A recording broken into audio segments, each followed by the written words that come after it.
네, 감사합니다. 어렵게 모셨다고 하셨는데 정말 강단이 어렵습니다. 네, 오늘 말씀 아까 보셨죠? 누가복음에서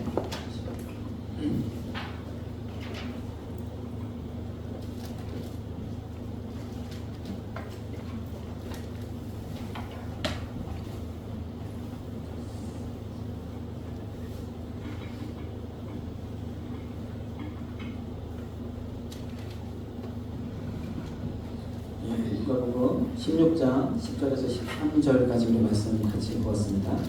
오늘 말씀의 제목은 작은 것에 충성하는 특별히 남성의 헌신 예배를 맞이하면서 하나님께서 재물에 대한 이야기를 알려주셔서 좀 준비해봤습니다. 사실 오늘 강의가 오늘 설교가 제가 전공 분야도 아니고 조금 난해한 부분이 있을까봐 뒤에서 저는 대신 굉장히 긴장하고 말씀 어떻게 전해야 될지 좀 긴장이 되는 시간이었는데 하나님께서 또 특별히 남성교회 회원들에게 말씀이 필요하셔서 이 말씀 허락하셨는 줄 믿습니다. 네. 우리 이 누가복음 16장에는 불의한 청지기에 대한 이야기가 나오고 있습니다. 참 그래서 이 이야기를 들으면 언뜻 이 말씀을 읽으면 언뜻 잘 이해가 안 되는 부분이 좀 있어요. 그래서 저도 몇 번을 이 부분을 좀 다루었는데 오늘도 조금 다른 우리 현실적인 문제, 우리가 현실로 보면 우리가 살아가는 이 사회와 좀 함께 빗대어서 오늘 말씀을 좀 조명하기를 소망합니다. 근데 16장에 나온 이 청지기에 있어서 문제가 하나 있죠. 뭐냐면 불의한 청지기라고 했어요. 불의한 청지기. 어떠한 면에서 불의하냐? 16장 1절에 나온 것처럼 주인의 소유를 낭비한다. 그래서 가만히 보면 주인의 소유를 청지기가 어떻게 낭비할 것인가.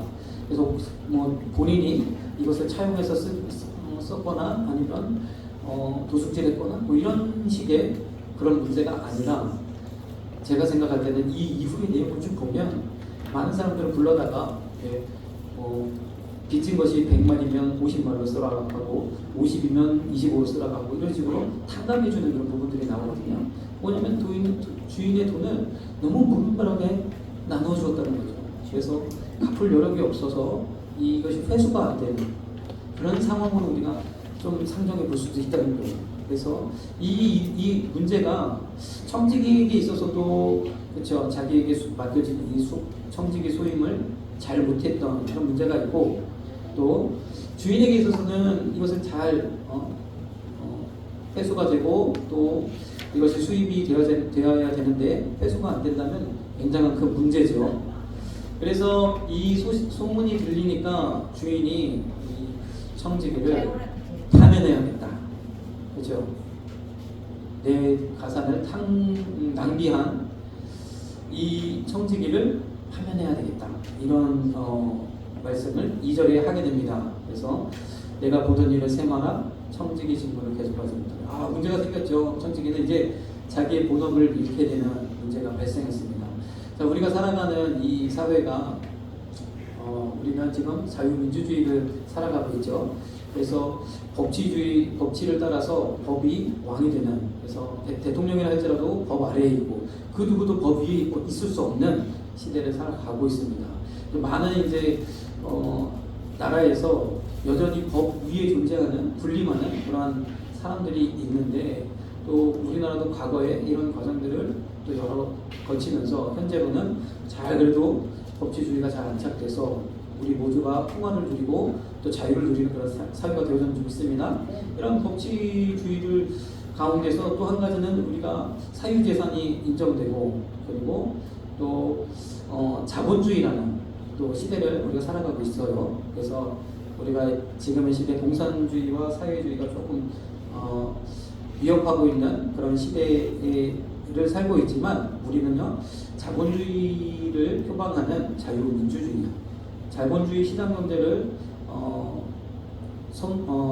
그것을 우리의 경제의 원리로 삼고 또 이렇게 나아가는 그런 민주주의 체제 가운데에 있습니다. 근데 이 자본주의는 문제가 좀 있죠.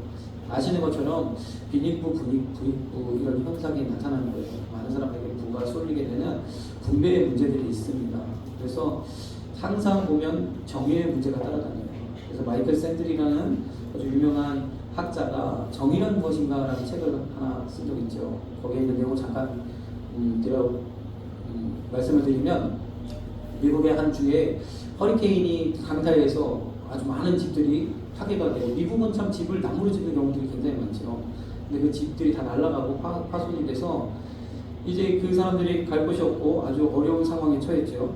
그래서 이제 전국에서 이제 거기에 집 건축에 대한 그러니까 소요가 막 발생하니까 전국에서 이제 건축업자들이 달라붙고, 그러면서 일시적으로 집값이 폭등하고 건축 자재가 막 폭등하고, 그래서 이때는 기회다 그러고 건축업자들이 또 막 폭리를 취하는 거예요.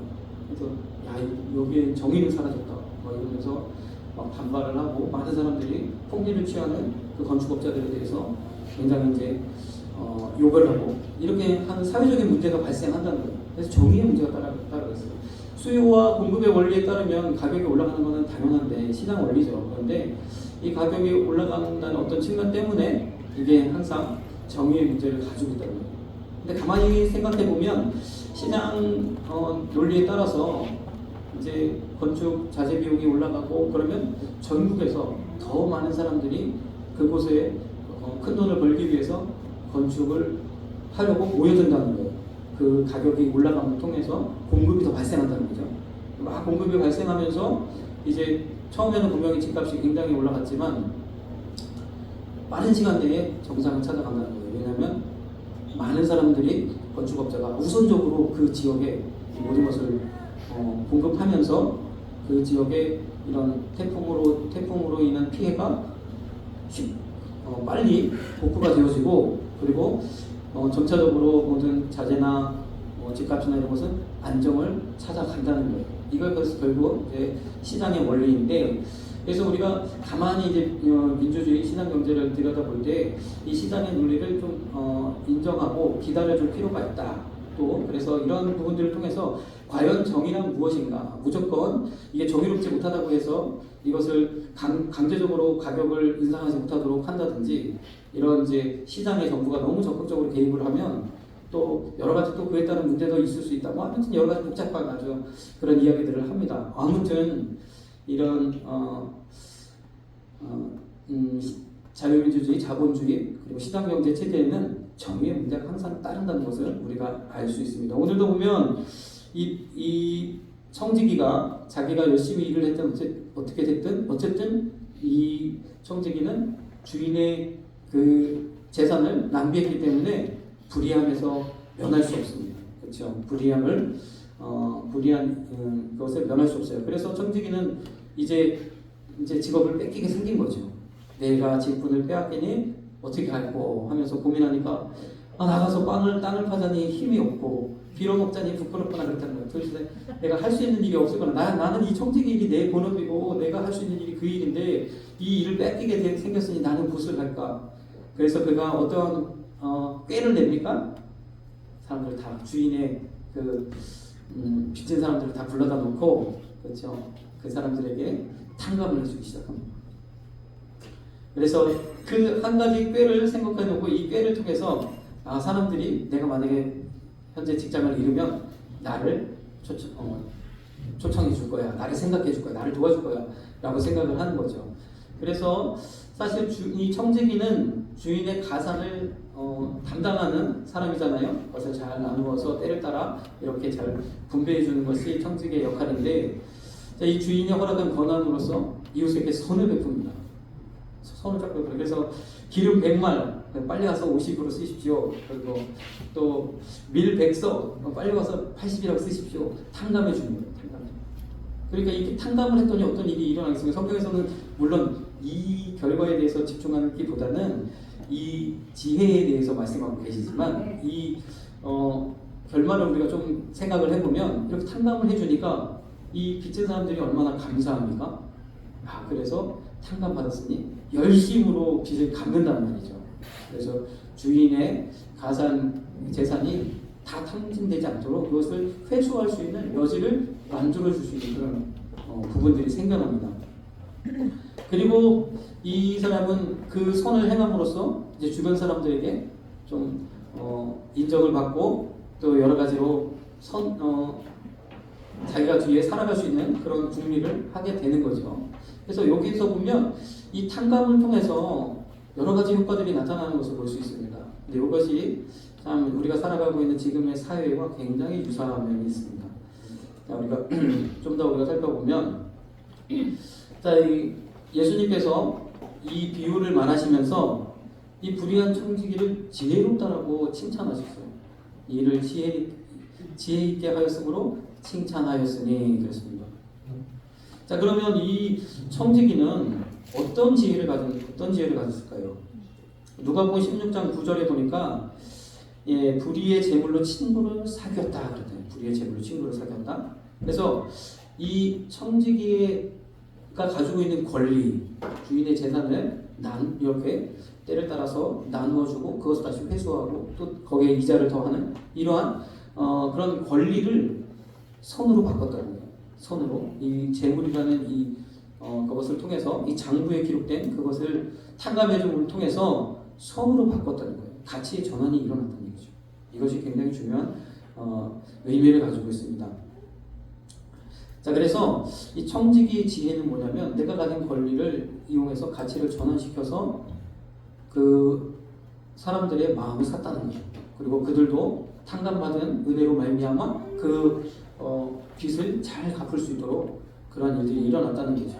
그래서 이것이 지금 우리가 살아가고 있는 이 민주주의와 또 자본주의 속에 이러한 가치의 전환이 일어나는 거예요. 이거를 좀 더 우리가 더 자세하게 볼 텐데요. 자, 가치를 전환시켰다. 다시 말해서 전가되었다. 자, 우리가 전가하면 우리가 아는 것이 있죠. 뭐냐면 죄의 전가. 하나님이요, 우리의 죄를 예수님께 담당시키셨다는 거예요. 우리가 지었는데, 실체는 우리가 지었는데 그 죄를 예수님이 짊어지셨다는 거예요. 예수님이 먼저 이러한 전가시키는, 가치를 전환시킨 그 장본인이신 줄 믿습니다. 그분이 어떤 분이죠? 하나님의 아들이시잖아요. 하나님의 아들이 그 하나님의 아들의 신분을 버리고 사람의 몸으로 이 땅에 오셔서 우리와 동일한 삶을 사셨다가 십자가에서 죽으셨단 말이에요. 우리를 구원하시기 위해서. 다시 말해서 하나님의 위치를, 하나님의 그 막대한 위치를, 창조주의 위치를 구속의 은혜로 우리에게 전환을 시켰다는 거예요. 엄청난 거죠. 예수님이 그렇게 가치를 전환시켰다. 가치를 전가시키신 분이시다. 그래서 우리도요, 우리 삶 가운데 이렇게 가치가 전환되는 것을 우리가 경험할 수 있습니다. 그러면 여기 한번 보십시오. 이제 우리 본문 말씀에 16장 10절을 보면 지극히 작은 것에 충성된 자는 큰 것에도 충성되고 그렇게 말씀하셨어요. 우리 그래서 지극히 작은 것에 충성하라 말씀하시는 거죠. 이 지극히 작은 것이 무엇입니까? 어떤 작은 것? 작은 것. 남을 돕는 것을 말하는 걸까요? 뭐 교회 청소하고 뭐 이렇게 하는 거 정리하고 이런 걸 말하는 걸까요? 16장 11절에 너희가 만일 불의한 재물에도 충성하지 아니하면 이렇게 말씀하고 있어요. 그래서 다시 말해서 지극히 작은 것은 재물을 위한 거죠. 우리에게 맡겨주신 하나님, 우리에게 맡겨주신 직업 또 사업장, 이 모든 것은 일에 우리가 하는 목적이 무엇입니까? 다 돈을 벌려고 하는 거잖아요. 근데 자본주의 시대에서, 자본주의 사회 속에서는 돈을 벌기 위한 목적을 하고 있어요. 이 재물에 대해서 충성하는 이가 하나님의 나라를 위해서도 충성할 수 있다라고 말하는 거예요. 그래서 칼빈은요, 종교개혁을 할 때에 직업소명서를 말씀하셨어요. 왜? 여러분들에게 주신 직업, 그 직업을 통해서 최대의 이윤을 내고 그 이윤을 통해서 하나님 나라를 위하여 사용하는 거예요. 이것이 소명이라는 거죠. 소명은 여러분들에게, 많은 사람들에게, 각자에게 여러 가지 모양으로 지어집니다. 어떤 이에게는 하나님께서 이런 직업을 통해서 소명을 주셨고, 어떤 이에게는 주님의 일에 전적으로 충성할 수 있도록 그런 사역의 길을 주시지요. 저 같은 경우에는 주의 종의 길을 가도록 하나님이 허락하셨습니다. 여러분들에게도 또 누군가에게는 이 길을 허락하실 수도 있습니다. 그렇죠. 과연 그러면 하나님이 지금 잘 되고 있는 사업을 정리하고 주의 길로 가라 하는 이렇게 말씀하시겠습니까? 하나님께서는 어떻게 하셨습니까? 하나님은요, 각자에게 맡겨진 소명이 있는데 내게 주신 직업, 내가 그곳에서 이윤을 남겨서 이것을 가지고 하나님 나라와 또 땅끝까지 공전한 일에 사용되어지는 것, 그것을 하나님께서 소명으로 주셨답니다. 아멘. 그 일에 충성하면 하나님께서 다른 일에도 충성하였다라고 보시면 됩니다. 그가 복음을 전하는 일은 조금 소홀히 했을지라도 재물에 충성할 때에 이 작은 불이한 것이지만 이것에 충성했을 때에 하나님께서 더 큰 것도 충성하셨다라고 보시는 점 있습니다. 그래서 이러한 논리가 이 자본주의 가운데도 있어요. 자, 우리 가치의 전환이라는 것을 우리가 좀 볼 때에 그래서 오늘 이 말씀의 또 하나가 뭐냐면 불의한 재물에 충성하라. 여러분들에게 맡겨진 직업과 또 사업장에 충성하는 것도 하나님 기뻐하시는 일이 있습니다. 그렇게 해야 할 소명인 거예요. 그렇게 하면 선교사로 나간 분들 또 주의 일을 감당하시는 주의 종들과 동일하게 하나님께서 보신다는 거예요. 그래서 내게 맡겨진 일도 우리가 잘 감당하시는 저와 여러분들 되어야 될 줄 믿습니다. 그러면서 13절에 말씀하시는 게 이거예요. 재물은 섬김의 대상이 아니고 그렇죠? 돈은 섬김의 대상이 아니고 하나님을 섬기는 도구예요. 그래서 그 도구로 하나님께 영광 돌리시는 저와 여러분들이 되어야 될 줄 믿습니다. 그리고 16절에는 이렇게 말씀하고 있어요. 하나님 나라의 복음이 전파되어 사람마다 그리로 침입하느니라. 그래서 우리가요 이제 잘했다 못했다 정죄를 그치고요 이제는요 이 가치를 전환하여서 하나님 나라에 천국은 침노하는 자의 것이라 했기 때문에 침입하시는 저와 여러분들에게 간절히 소망합니다. 네, 이렇게 되어집니다. 그래서 하나님도요 우리에게 여러 가지를 보실 때에 우리의 예물을 드리는 것, 우리가 하나님 앞에 우리의 것을 드리는 것, 이것을 보신다는 거예요. 왜냐하면 여기에다가 하나님의 가치를 전환한다는 거예요. 그래서 우리가 하나님 내게 주신 이 기업과 이 모든 것들에서 충성해서 하나님 나라에 열심으로 또 심고 또 내가 맡겨준 일들을 또 감당하기 위해서 열심히 그 일 가운데도 또 열심히 투자하고 이런 것들 하나님 기뻐하시는 줄 믿습니다. 거기에 왜요? 물질이 어떤 면에서 보면 정말 생명보다 귀할 때가 있잖아요. 그 생명보다 귀한 것을 하나님 앞에 드린다는 것은 거기에 하나님의 사랑을 우리가 전가해서 전환하여서 물질로 하나님 앞에 드리는 거라는 거죠. 그래서 그것을 통해서 하나님이 보실 수 있습니다. 그래서 지금 우리가 살아가고 있는 이러한 자본주의도 이러한 비슷한 일들이 일어나고 있어요. 먼저는요, 이 자본주의에서 자본이라는 게 도대체 무엇일까 이렇게 했을 때 이것은요, 우리가 돈, 흔히 말하는 돈, 화폐 이것이 자본이죠. 그런데 사실 이 자본이 돈이라는 것이 생겨난 이유는 우리가 이런 내게 남는 물건들이 있고 또 누군가에게 남는 물건들이 있어서 서로 교환하고 이렇게 하는 시대를 살다가 문물 교환하는 시대를 살다가 이것이 이제 점점 불편하죠. 왜냐하면 가치가 좀 다르다는 거예요. 누군가에게는 중요할 수 있지만 누군가에게 중요하지 않을 수도 있고 여러 가지로 이 가치를 판단하기가 어려워서 이 가치를 매기기 위해서 화폐라는 것이 등장하기 시작합니다. 그리고 그래서 그런 면에서 돈은 가치의 척도가 되어지는 부분들이 있다는 거예요. 그런데 이 사실 우리가요 이렇게 은행에서 송금을 보내고 이렇게 하고 이런저런 금융 일들을 하지만 실질적으로 돈이 왔다 갔다 하거나 실질적으로 물건이 왔다 갔다 하지 않아요. 그런데 우리는 돈을 받았다 하고 또 돈을 주었다 하고 그 금융 거래를 하지 않습니까? 그런데 이런 것이 실질적인 것은 전혀 움직이지 않는데 장부상에 기록된 것들이 왔다 갔다 하는 모양새를 가지고 있단 말이죠. 그래서 이러한 시대가 바로 자본주의라는 거예요. 이런 것들이 자본주의. 그런데 이 자본주의는 어떠한 혜택이 있느냐, 어떠한 것이 있느냐, 우리가 그런 부분을 좀 볼 필요가 있는데, 일단은 우리나라가 참 하나님께서 은혜를 베푸셔서 지금 너무너무 잘 살고 있잖아요. 지금 선진국에 들어갔다 하고, 이제 우리는 이제 선진국으로서 이제 세계를 향해서도 우리가 해야 할 그런 일들을 해야 되는데, 우리나라가 참 이렇게 놀라운 발전을 이룰 수 있었던 것은 참 우리 이번에 이제 건국전쟁이라는 영화가 개봉되는데 거기서도 보면 이승만 대통령의 여러 업적들 가운데 토지개혁을 들더라고요. 그렇죠? 토지개혁. 이거 굉장히 중요한 겁니다. 토지개혁이 왜 중요할까요? 토지개혁을 통해서 그 이전에는 지주가 5만 몇천 석씩 땅을 가지고 있고 대부분의 사람들은 소장농에 대해서 거기서 자기 땅 하나 없이 그렇게 살아가던 이 사회였는데, 그래서 한동훈 법무장관도 그랬죠. 만석군의 나라에서 지금과 같은 이런 대한민국이 되어졌다 이야기하는 거죠. 그래서 그 많은 토지를 합법적으로 정부가 사들이고 그리고 그것을 다시 합법적으로 저리로 백성들에게 나눠주면서 일해서 갚아라. 이러한 원리를 통해서 토지개혁을 이뤘던 거죠. 그래서 각 사유재산을 인정해 주었고 또 자유롭게 그곳에서 경작하고 농사짓고 이윤을 남기도록 하면서 거기서부터 우리 이제 이 경제 발전이 이루어지게 되는 겁니다. 그래서 토지 개혁은 굉장히 중요한데 왜냐하면 우리가 1960년대를 살아갈 때 우리보다 더 잘 나가던 나라가 필리핀이거든요. 그렇죠? 필리핀 들어보셨죠? 필리핀이 훨씬 우리가 잘 살았어요.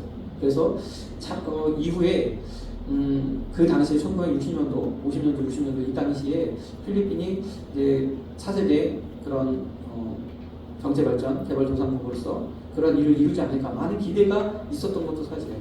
사실 우리나라에서 많은 건축 사업도 필리핀에서 했었고 그랬는데 필리핀은 결국에는 선진국에 들어가지 못했거든요. 우리나라는 선진국에 들어갔어요. 좀 신기하죠. 그런데 또 우리와 미국을 또 비교해 보면 우리는 이제 선진국에 들어가서 하지만 여전히 우리는 피땀 흘려서 열심히 일을 하고 그리고 참 힘들게 살아요. 근데 미국은 우리보다 좀 더 여유를 누리면서 살고 있는 그 도대체 그 차이가 무엇일까? 여기에 이 토지 개혁에 아주 큰 의미가 있어요. 무엇이냐면 자본으로 전환을 시키는 것을 잘했느냐부터 입니다. 다시 말해서 이것은요, 필리핀과 우리나라를 좀 예를 들어 보면 필리핀은 아직도 땅이 자기의 소유 것이라는 것을 인정하는 게 상당히 복잡하고 어렵다 그래요. 거기에도 우리나라보다 더 큰 땅덩어리가 있고 더 많은 인구가 있음에도 불구하고 내 땅을 내 땅이라고 주장하는 데 있어서 여러 가지 어려움입니다. 그래서 서로 이 땅이 자기 땅이라고 하는 분쟁들이 많이 일어납니다. 그래서 이것을 자본화시키는 데 어려운 거죠. 그런데 우리나라는 이것을 했다. 그래서 자본화시킨다는 것은 무엇이냐? 이 땅이 내 땅입니다 라는 것을 국가가 보증을 해주고 그리고 은행은 이 일을 통해서 대출을 해줄 수 있는 거예요. 다시 말해서 땅은 그대로 있는데 이 땅이 돈으로 전환될 수 있느냐 그거예요. 내가 소유하고 있는 땅이 돈으로 전환될 수 있는 나라는 우리나라, 미국, 선진국들. 이게 안 되는 나라들은 주저앉는 나라. 왜냐하면 뭐 아르헨티나도 그렇고 남미의 많은 나라들도 그렇고 뭐 아프리카에 있는 나라들도 그렇고 땅도 있고 집도 있고 모든 것이 있지만 이것을 정부가 관리를 못해요.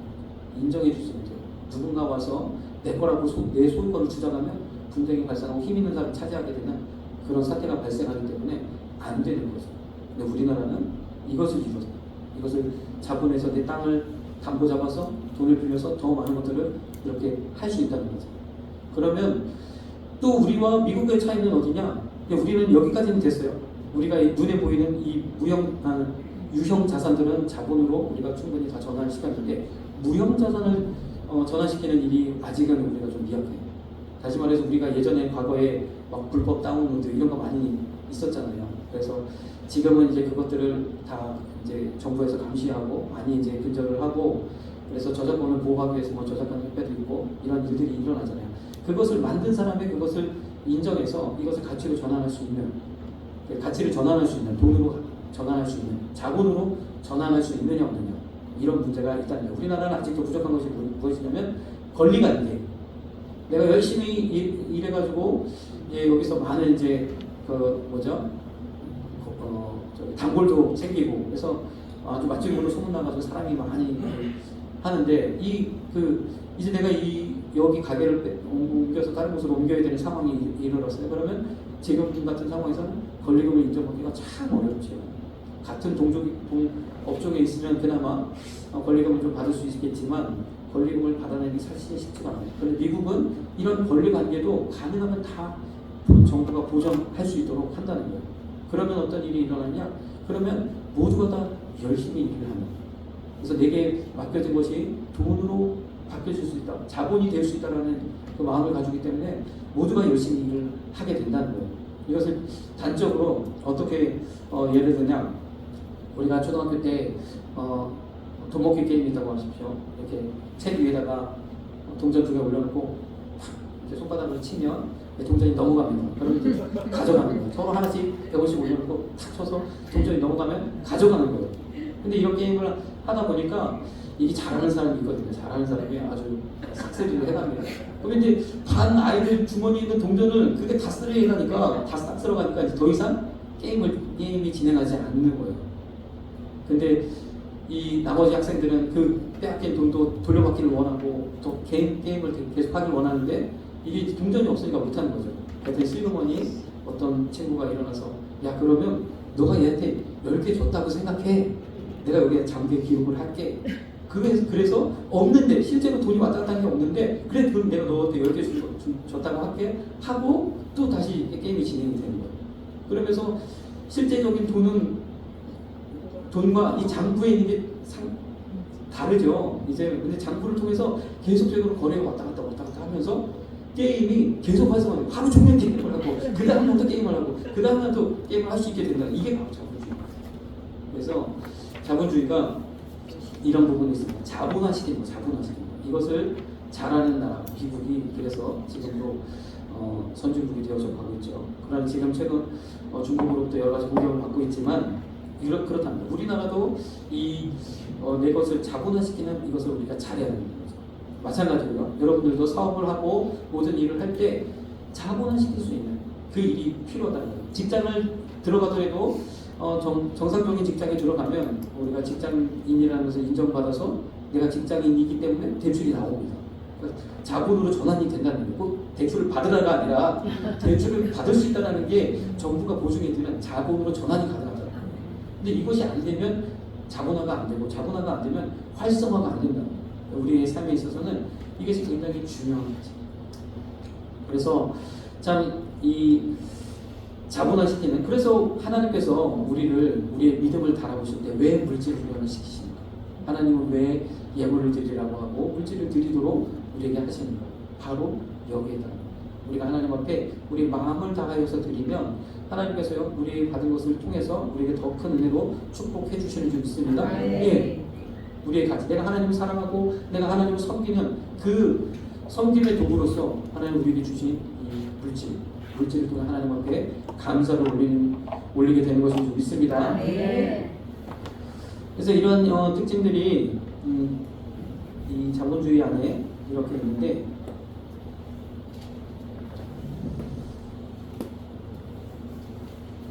그래서 지극히 작은 것에 충성된 자가 큰 것에서 충성된다 이렇게 말씀드린 것처럼 우리에게 맡겨주신 사업장 또 맡겨주신 직업 이것을 통해서 하나님이 내게 주신 합법적인 그런 부를 얻을 수 있는 축복의 통로로 우리에게 주신 하나님의 소명이다. 우리가 그것을 받아들이고 주님 안에서 열심히 맡겨진 사명을 감당하시는 저와 여러분들에게 간절히 소망합니다.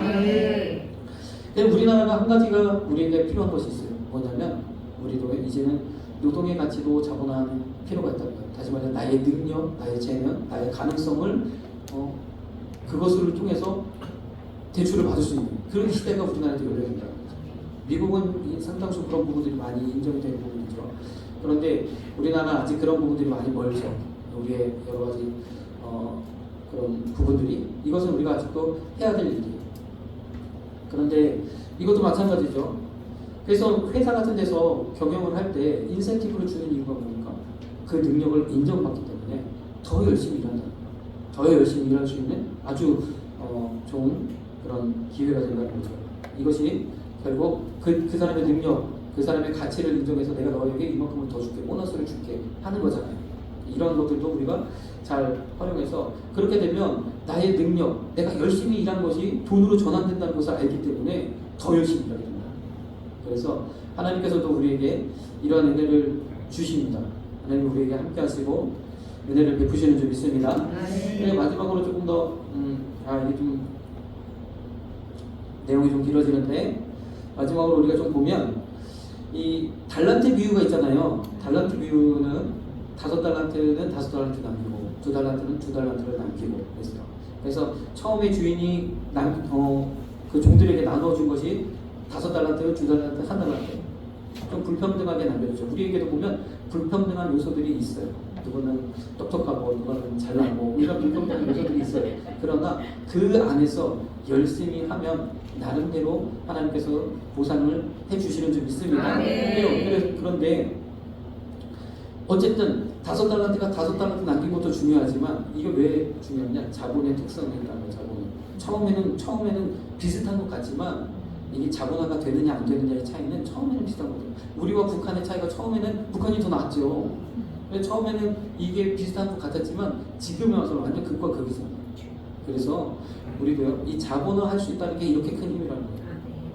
우리가 그래서 이 처음에는 아주 천천히 증가하지만 나중에는 급속도로 증가를 한다.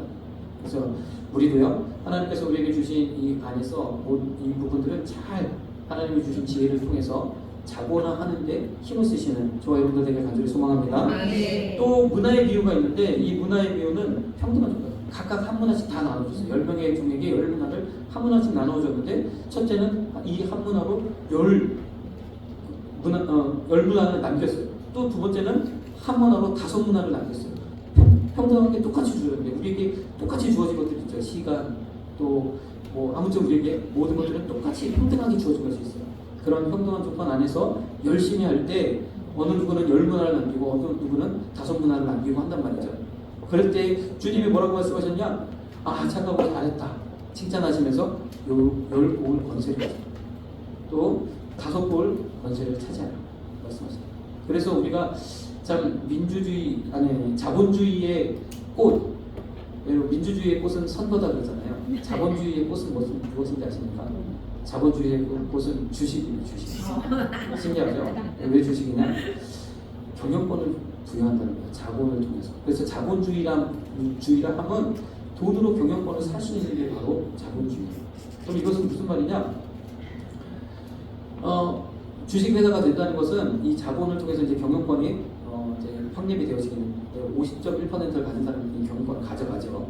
어쨌든 대주주가 이제 경영권을 행사하는데 그럼 개미들 같이 이렇게 소액 투자하시는 이 사람들은 어떻게 경영에 아무런 그 힘도 발휘하지 못하는데 어떻게 경영권에 참여하는 것이 되는가?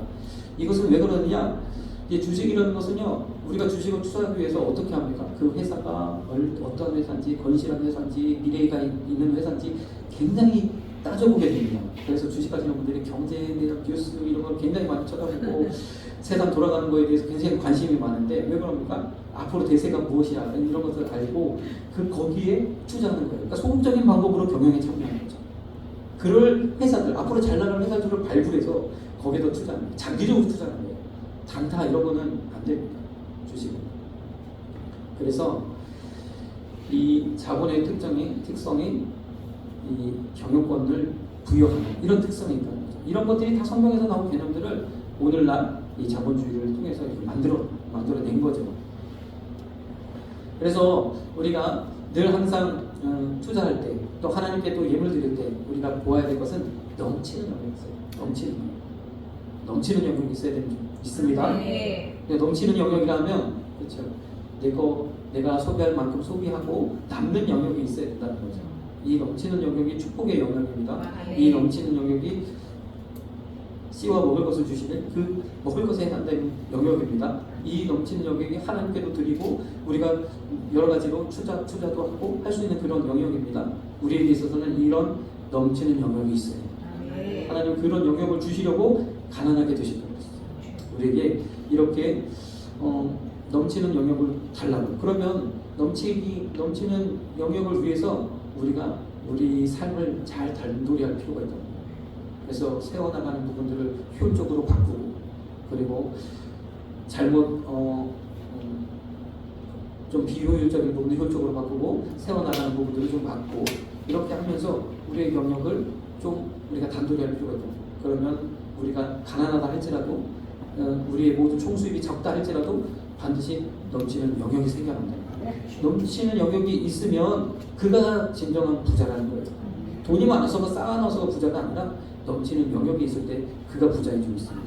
그 넘치는 영역을 통해서 하나님께도 드리고 또 이런 아까 말씀드린 대로 자본주의 원리에 따라서 우리가 여러분들이 또 투자도 하고 이렇게 되는 거죠. 그러면서 참 그래서 하나님께서 우리나라를 은혜를 주셔서 이렇게 자본주의가 잘 안착할 수 있도록 한 것은 그러면 이승만 대통령의 그 한 분의 복만 있느냐? 결코 그렇지 않다. 왜냐면요, 이 자본주의가 돌아가기 위해서는 신뢰가 굉장히 중요해요. 그렇죠? 믿고 이런 건 있어요. 가게에서 물건을 사려고 하는데, 그렇죠? 우리는 뭐 택배도 그렇잖아요. 택배가 그냥 집 앞에다 갖다 놓으면 아무도 안 집어가요. 딱 주인이 알아서 딱 가져갑니다. 이렇게 신뢰가 두터운 사회가 없어요. 우리 국민성이는 대단한 거죠. 우리 가게에서 물건 살 때도 지금 뭐 카드로 다 하지만 옛날에 돈 주고 물건 살 때도 그죠. 이건 물건값 얼마예요? 그러면 얼마입니다. 돈을 먼저 주고 물건 받아와요. 또는 반대로 물건을 먼저 갖고 나중에 돈을 줘요. 근데 물건만 갖고 돈 달라고 돈을 안 주고 도망가면 어떡해? 그렇죠. 또 반대로 물건을 그 물건 얼마예요? 그래서 내가 돈을 줬는데 주인이 물건 안 주면 어떡해? 그런데 이런 일들이 물론 이제 일어나긴 하죠. 그러나 그것들은 법적인 처벌을 받게 되어져 있고, 이런 것이 실질적으로 신뢰가 두텁게 형성된 이 우리나라가 대단합니다. 그래서 지금의 이 놀라운 발전을 온 국민이 이루었다는 겁니다. 이렇게 서로 신뢰가 쌓일 수 있는 그런 나라가 세상에 쉽지 않아요. 수많은 나라들이 이것 해보려고 하는데 안 돼요. 어디서부터 안 되냐? 그들이 가지고 있는 자산을 자본화시키는 거기서부터 안 돼요. 가지고 있는 땅, 가지고 있는 물, 모든 자원 이런 것들 다 이것을 자본화하는 거기서부터 안 돼요. 미국은요, 심지어서 소 한 마리도 자본화시켜가지고 소 한 마리에 3분의 1만 팔고 3분의 2만 팔고 그런다는 거예요. 그럼 어떤 사람이 거기다 소 한 마리에다가 새끼 소가 딱 났잖아요. 그러면 그거를 3분할 해가지고 누구는 얼마 주고 이 소가 크잖아요. 그럼 그 이익을 공유하는 거예요. 소는 멀쩡하게 거기 있는데 저 완전히 먼 곳에서 내가 그 소의 3분의 1을 내 거야. 이렇게 한다는 거죠. 미국은 대단한. 근데 이제 그것도 참 그렇게 사회가 형성되기 위해서 굉장히 많은 그런 경험들이 있었겠죠. 그래서 하나님께서 우리나라를 이렇게 축복하셔서 우리가 자본주의 안에서 부를 누리게 하셨어요. 여러분의 사업 가운데도 하나님께서 은혜를 주실 줄로 믿습니다. 우리가 하나님 앞에 이렇게 물질로 드리는 것은 하나님이 돈이 필요해서 그런 것이 아니라 나의 이 하나님의 섬김이다. 내가 하나님을 사랑하고 내가 하나님을 섬기는 그것을 우리가 돈으로 전환하여 하나님을 올려드리는 거예요. 그래서 그것을 받으시고 하나님께서는 우리에게 재물 얻을 능을 주시는 줄 믿습니다. 지혜를 주시고 이 모든 세계를 볼 수 있도록, 돈의 흐름을 볼 수 있도록 한다는 거죠. 그래서 돈의 흐름은 어디에 있습니까? 사람의 마음에 있다는 거죠. 사람의 마음이 어디로 흐르는가를 보면 거기에 돈이 있더라고요. 이상한 관계까지, 이상한 이야기까지 하게 되어졌는데 그렇다는 거예요. 아무튼 그래서 물질의 흐름을 보시고 하나님께서 크게 축복하실 때에 정말 마음껏 주를 위해서 사용하시는 저와 여러분들 되길 간절히 소망합니다.